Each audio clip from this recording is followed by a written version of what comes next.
সে অনেক অনেক দিন আগের কথা। এক জঙ্গলে বাস করত একটি টুনি ও তার দুইটি ছানা। টুনি তার ছানাদের নিয়ে খুব সুখে দিন কাটাচ্ছিল, কিন্তু একদিন টুনির বাসার উপর নজর পড়ল একটি পাজি শিয়ালের। আরে বাহ, এত দেখি টুনির বাসায় দুটো ছানা আছে।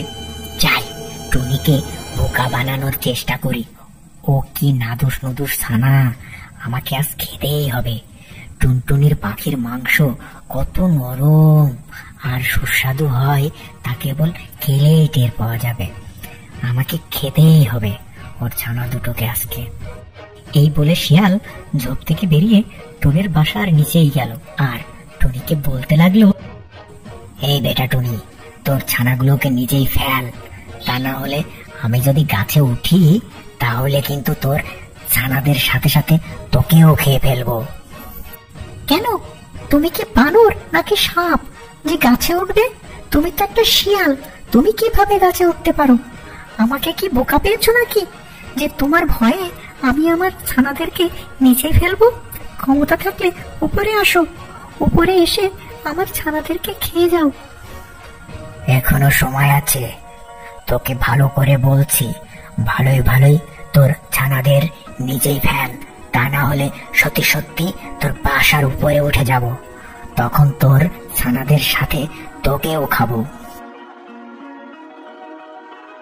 বললাম তো, যদি পারো তাহলে আমার বাসায় উঠে এসো, উপরে এসে দেখি কেমন করে আমার ছানাদের খেতে পারো। না, ভেবেছিলাম টুনিকে বোকা বানিয়ে ওর ছানাদের খাবো, কিন্তু বেটা তো দেখছি সবই জেনে গেছে। টুনির গাছটা যথেষ্ট চিকন, এই গাছটা আমি যদি ঝাঁকাতে শুরু করি তাহলে বাচ্চাগুলো উপর থেকে নিচেই পড়বে আর আমি তখন ওর বাচ্চাদের খেতে পারবো। এই বলে পাজি শিয়াল টুনির গাছটা ঝাঁকাতে শুরু করে। জোরে জোরে ঝাঁকুনির ফলে টুনির বাসা থেকে তার ছানা দুটি নিচেই পড়ে যায় আর দ্রুত শিয়াল ছানা দুটি খেয়ে ফেলে।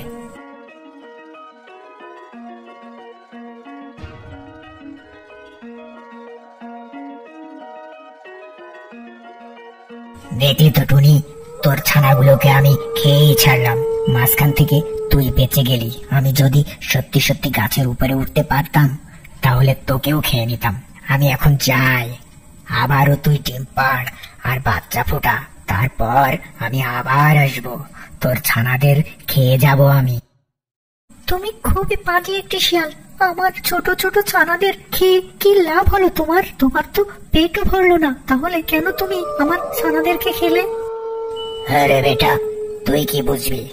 তোর ছানাগুলোকে খেয়ে যে মজা পেয়েছি, এরকম খাবার জীবন নেও খাইনি আমি। তবে তুই চিন্তা করিস না, এর পরের বারও আমি তোর ছানাগুলোকে খাবো। তাড়াতাড়ি ডিম পাড় আর সেই ডিম থেকে নাদুস নুদুস বাচ্চা ফোটা। এই কথা বলেই শিয়াল সেখান থেকে চলে গেল আর টুনি মন খারাপ করে বাসাতেই বসে থাকলো। এই ঘটনা ঘটার বেশ কিছুদিন হয়ে গেছে। শিয়াল তার আস্তানায় বসে বসে ঝিমাচ্ছিল। হঠাৎ টুনির কথা মনে পড়লো, আরে টুনির ছানাদের খেয়েছিলাম তো অনেক দিন হয়ে গেল, এর মধ্যে মনে হয় টুনি আবারও ডিম পেড়েছে আর ডিমগুলো ফুটে বাচ্চাও বের হয়েছে। যাই, একবার টুনির বাসায় একটু ওকে মেরে দেখে আসি, আমাকে তো দেখলে আবার বাচ্চাগুলো লুকিয়ে ফেলতে পারে, তখন তো কিছুই কপালে জুটবে না।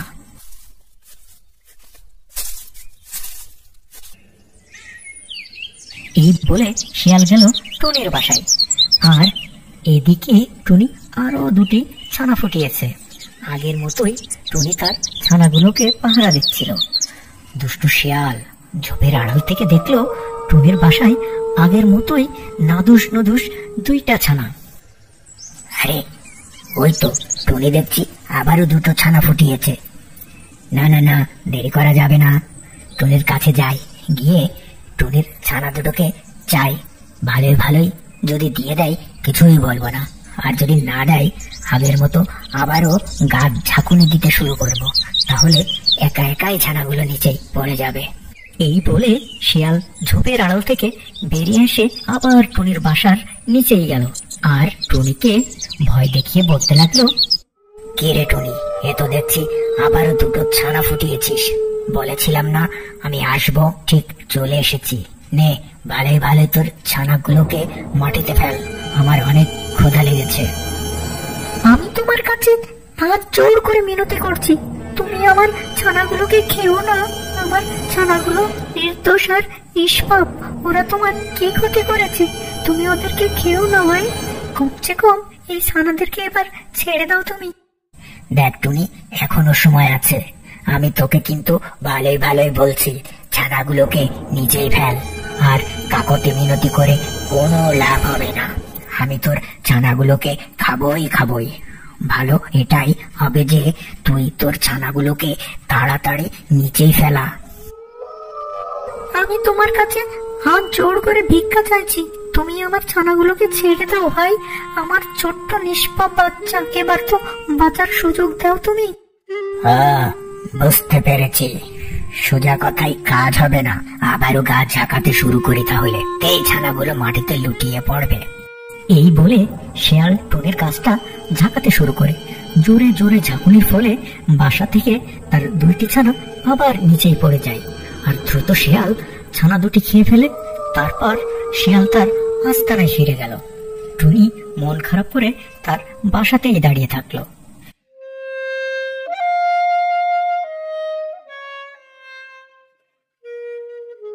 পরের দিন টুনির বন্ধু কাক তার সাথে দেখা করতে আসে। কি হয়েছে বন্ধু তোমার, এত মন খারাপ কেন? আর তোমার ছানারা বা কোথায়? আর বলো না বন্ধু, একটি পাজি শেয়াল আমার ছানাদের খেয়ে গেছে। এর আগেও সে আমার ছানাদের খেয়েছিল, আর আমি কিছুই করতে পারছি না। শিয়াল তোমার বাচ্চাগুলো খেয়ে গেছে, কিন্তু শিয়াল তো গাছে উঠতে পারে না, তাহলে সে তোমার ছানাগুলোকে কিভাবে খেলো? পাজি শিয়াল বুদ্ধি করে এই গাছটি ঝাঁকাতে শুরু করে। গাছ ঝাঁকের ফলে আমার ছানাগুলো নিচে মাটিতে পড়ে যায়, আর তখন শিয়াল ওদেরকে খেয়ে ফেলে। আসলে আমার বাসার গাছটি অনেক চিকন, তাই শিয়াল ঝাঁকাতে পারে। ও, এইবার বুঝতে পেরেছি শিয়াল কি করে তোমার ছানাদেরকে খায়। তা কি ঠিক করবে বলে মনে করেছো? আমি বদলা নেব, বদলা যে করেই হোক শিয়ালের কাছ থেকে আমি বদলা নিব। পাজি শিয়াল দুবার আমার ছানাদেরকে খেয়ে ফেলেছে, কিছুতেই আমি ওকে ছাড়বো না। শিয়াল তো অনেক বুদ্ধিমান ও চালাক, তাই তুমি ওর সাথে কোনোভাবেই পেরে উঠতে পারবে না। তাহলে কিভাবে তুমি বদলা নিবে পরিকল্পনা করেছো তুমি? শিয়ালকে আমি যখনই সামনে পাবো তখনই ওর মাথাটা ঠোকরাতে থাকবো, আর ওর মাথা ঠোকরাতে ঠোকরাতে আমি চিত্র করে ফেলবো, তাহলে বেটা শিয়াল চরম শিক্ষা পাবে। আরে বোকার মতো কথা বলছো বন্ধু, তুমি যখনই ওর মাথা ঠোকরাতে যাবে তখনই তো ও তোমার কামড়ে খেয়ে ফেলবে, তখন তুমি ওর খাবার হয়ে যাবে। আমার কথা শোনো, শিয়াল যখন ঘুমাবে তুমি তখন ওর একটা ছুরি নিয়ে গিয়ে ওর লেজ কেটে ফেলবে, তাহলে ওই শিয়ালের চরম শিক্ষা হবে। লেজ হচ্ছে শিয়ালের প্রিয় জিনিস, তুমি যদি ওটাকে কেটে ফেলো তাহলে ও আর মুখ দেখাতে পারবে না, আর লজ্জাতেই মারা যাবে। ঠিক বলেছ বন্ধু, এই কাজটাই করতে হবে। শিয়ালের লেজ কেটে দিলে শিয়াল কোনো মতে ওর মুখ দেখাতে পারবে না, তাহলে সুযোগ বুঝে শিয়ালের লেজ কাটতে হবে। এরকম বুদ্ধি দিয়ে কাক সেখান থেকে চলে যায়, আর টুনি একা একা সেখানে ভাবতে থাকে। বন্ধু কাক আমাকে সঠিক বুদ্ধি দিয়েছে, এতে আমারও ক্ষতি হবে না, আর শিয়ালেরও অনেক বড় শিক্ষা হবে, আরো লজ্জাতে এই বনেই থাকতে পারবে না। এখন গ্রামে গিয়ে একটি ছুরির ব্যবস্থা করতে হবে, তারপর ওই ছুরি দিয়ে শিয়ালের লেজ কেটে দেব, তাহলেই হবে শিয়ালের উচিত শিক্ষা। এই বলে টুনি ছুরির ব্যবস্থা করতে পাশের গ্রামে যায়। আর এরপর একদিন শিয়াল খেয়ে দিয়ে মজা করে তার আস্তানায় ঘুমাচ্ছিল। তখনই টুনি একটি ধারালো ছুরি নিয়ে সেখানে চলে আসে, আর সুযোগ বুঝে শিয়ালের লেজ কেটে দেয়, আর শিয়ালেরও ঘুম ভেঙে যায়। আর টুনি দেরি না করে সেখান থেকে চলে যায়। হায় হায়, এ কি সর্বনাশ হলো, টুনি আমায় তো দেখছি লেজ কেটে নিয়ে গেল, এখন আমার কি হবে? লেজ ছাড়া এই জঙ্গলে আমি কিভাবে বের হব? আমি মুখ দেখাবো কি করে? আমার তো কোনো মান সম্মানই থাকলো না। লেজ ছাড়া আমাকে দেখতে কেমন লাগছে, সবই তো আমার শেষ হয়ে গেল। এই বলে বেচারা শিয়াল লজ্জায় মাথা নিচু করে সেই বন ছেড়ে দূরে কোথাও চলে যায়।